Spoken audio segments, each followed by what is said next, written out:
Hi, I'm Luke Jackson, one of the ministers at Albany Church of Christ. For a while I've been wanting to do a series of videos, and this unique quarantine time has given me an opportunity to begin the series that I've been planning to do for quite a while. I'd like to call it Building a Frame. I'd like to use these videos to empower all of us to join me in building a framework to view ourselves, others, our circumstances, and our world around of what God and the Bible says. Hopefully we can use this lens and this perspective that we can build together to better go out into the world and live as God's ambassadors in a healthy way. So why make this video? Who is it for? I of course hope this video can stimulate spiritually the teens in my youth group here in Albany in these weird times, but I also hope that if you're watching this video and if you're not a teen or if you're not in Albany, wherever you are, however young or wise that you are, I hope these can benefit you as well. I think they can serve a large demographic. So let's get started. We live in some pretty weird times right now, and I've heard some people try to describe this time with the quarantine and the COVID-19 as just a weird chapter of our lives, that graduations have been canceled, that classes have to go online or have been suspended, church services, events, calendars have been just obliterated, and people tend to describe it as this weird chapter, this weird time in our lives. And whether they know it or not, whenever they use this sort of language, they're speaking kind of story or narrative language to describe their lives. And this is kind of what I wanted to dive into a little bit today. Thinking about how our lives, how we can think our lives through the lens of narrative and story, and how this can be a good thing or it can be a bad thing. And not only so, but how does this work, and what does God and the Bible have to say about all this? Now, that's a lot of questions, and I tend to ask a lot of questions, and I hope you can join me with these questions. But basically today I'd like to talk about how we can use story to our advantage in creating a perspective and building a frame. So generally, some people have said that stories can help us construct the very realities that we live in.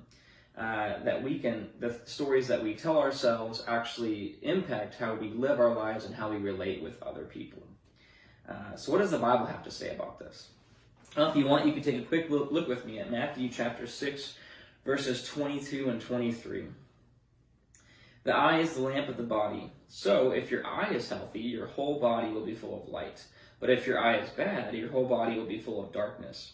If then the light in you is darkness, how great is that darkness? What I've just read is taken from the Sermon on the Mount. When Jesus speaks about this eye being the lamp of the body, he is using some interesting imagery. He's using some metaphorical imagery. So let's think this through. What do our eyes provide for us? Vision. They help us see. They give us perspective. I can just see if I was talking about this in my teen Bible class, they would just give me a lot of duh glances. Like, yeah, Luke, our eyes are for seeing. Thanks, guys. You're the real MVPs. You keep me straight. Yes, our eyes provide us vision, and if you think about them metaphorically, they are the part of us that help us see the world and put things into perspective. Okay, so what about this lamp? What do lamps do? Again, let the duh glances commence. Lamps light things up. They make dark things light. Taking a step further into the metaphorical realm, lamps can reveal what is present. Lamps can reveal the reality before us. So if you think about it, if you're sitting in a room in the dark, you're binge watching your favorite series on Netflix, which I'd love to hear about. You're eating Cheez-Its. You're eating this box of Cheez-Its that you just have opened. If you're in the dark, you can't see how many Cheez-Its you have left, can you?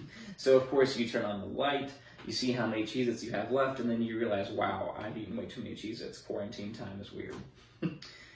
So, what truth statement is Jesus making when he says that the eye is the lamp of the body? What is he saying? Jesus is saying that one's perspective, or how he views the world, eye, reveals the quality or reality of one's inner life, lamp.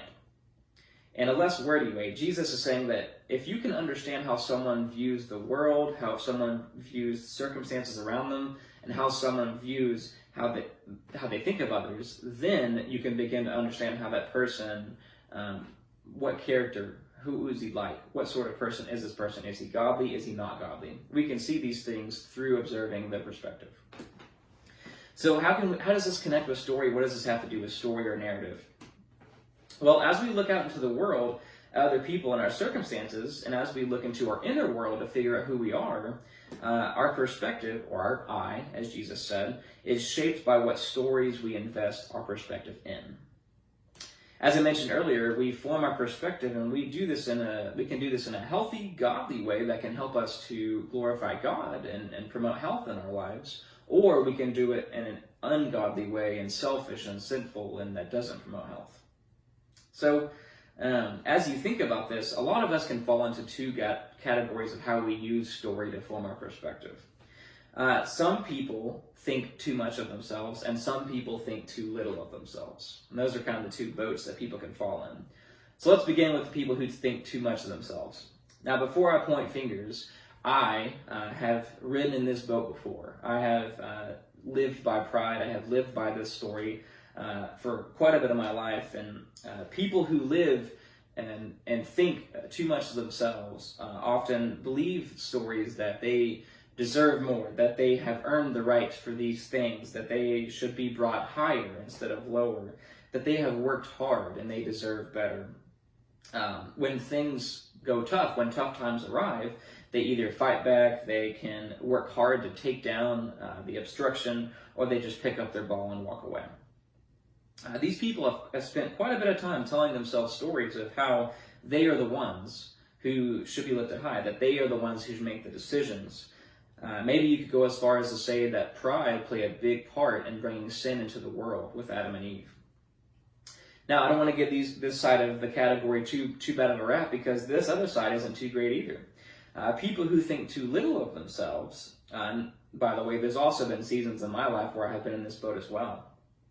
People who think too little of themselves often live by the narrative that they just don't deserve better, that they have lost, that they aren't good enough, and that they aren't really worth anything special or unique. These people have gone through life and they've hand-selected small evidences that they've gathered to make this big perspective, this big I, that when they look out into the world and to themselves, they just can't do what they're supposed to do and they aren't worth it. Now, everyone won't fit into these two boats. Some of you may shift back and forth from the boat. Some of you may be in the middle, whatever it is. And the categories may change over time and depending on what season you're in.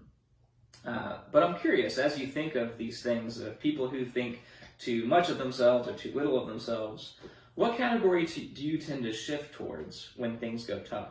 Where are you now?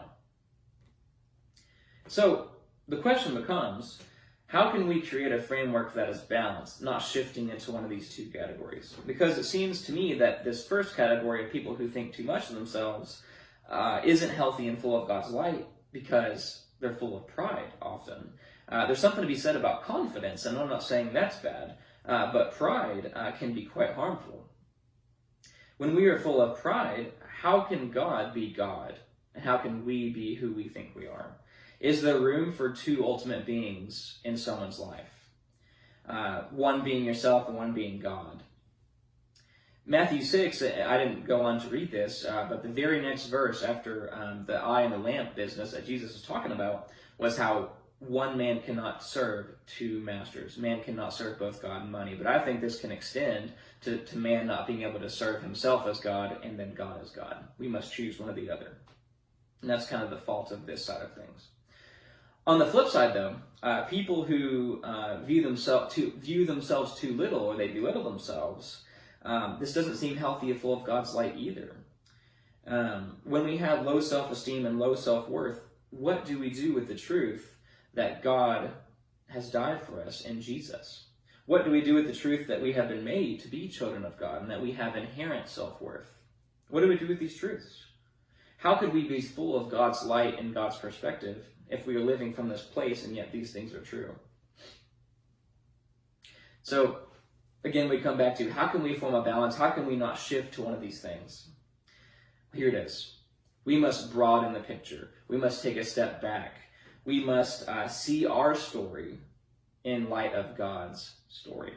We must see our story in light of God's story. We need to stop creating our perspective from this tunnel vision, but to see God's story and see our eyes in light of what he's done. Now, as we take a step back and look at God's story, we can see time and time again how God has chosen us to be his people, even though we didn't deserve it. We see time and time again that even though we didn't deserve it, the story never ended there. It wasn't over. There was always a next step. Time and time again, God redeems his people through Moses, Joshua, Judges, the prophets, and then finally through Jesus. Jesus is the final redemptive act, and Jesus is the ultimate redemptive story. That through him, the ultimate sacrifice was made, and that we can be with God because of Jesus. And that is the most important, that is the climax of the grand narrative of everything, when Jesus died and resurrected and changed everything. So as we build a frame for how to think about what is around us, the people and the circumstances in ourselves, we must gather evidences and truths, not from tunnel vision or from these small evidences of I'm too great or I'm too little, but we must gather evidences from God's word and his story. Now, teens from Albany, go ahead and wake up. I know I can ramble. In these first few episodes, I plan to call out and incorporate a few of the books that the teens in the youth group here have gone through over the years, and so that maybe they could dust the book off and give it a go in this odd time. And for anyone who's listening, I'd fully recommend this story. A lot of you may have used this before. I've known several churches who have incorporated this, but the story is a book written as a chapter book, as a story book, and it goes through God's redemptive plan kind of in a sort of chronological or narrative order, and there's chapters to it. And the neat thing about the story is there's a children's version, a teen version, and an adult version, and there's also supplemental videos and other materials that you can order. Just look it up. It's a pretty good series. I will say this is no replacement for regular Bible study, but this is a great resource to use to see how God's story progressed and how God's relationship with his people had this journey, and it's wonderful. So parents with younger kids, my wife and I have the kids' story at home with Ella, and we read it to her pretty often, and the story for kids is great because the illustrations are beautiful, and Ella loves looking at the pictures, and we can describe to her how God made everything, how God created all the animals, and God created humans. And at the end of the chapter, once we discuss those things, there's always a message, God's message, and it's very succinct, and it's great to emphasize to her these truths. And the same for adults. Adults, you can go through this and see how God's story can broaden our picture and our perspective. So as I wrap up, I'd like to challenge all of us to not spend this weird, odd chapter of our lives as a time to allow our perspectives to shift one way or the other. Let us be grounded in our faith in this time. Let God use these odd, difficult challenges of isolation and working from home and trying to balance all of these things. Let us use this time to ground our faith, to deepen our faith into God's story, and let us take a step towards him instead of away from him as we build a frame to live from. See you next time.